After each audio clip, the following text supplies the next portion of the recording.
Alright guys, it's Fresh Streetwear here, and I got a little package from Karmaloop from the sale item. This is going to be an unwrapping.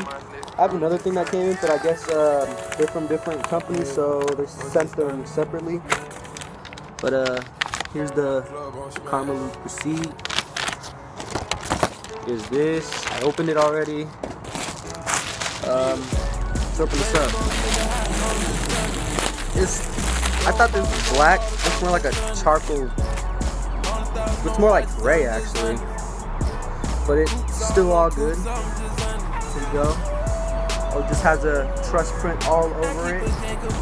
The material on this feels really good actually. Yeah.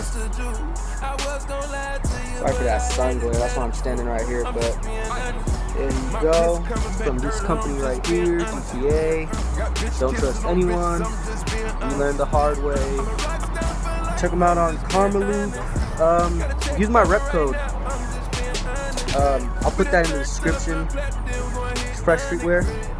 Once again, Fresh Streetwear. Use that rep code. I don't really buy anything using that because I don't really make that much money, but just a quick unboxing, guys. Thank you guys for watching. Peace.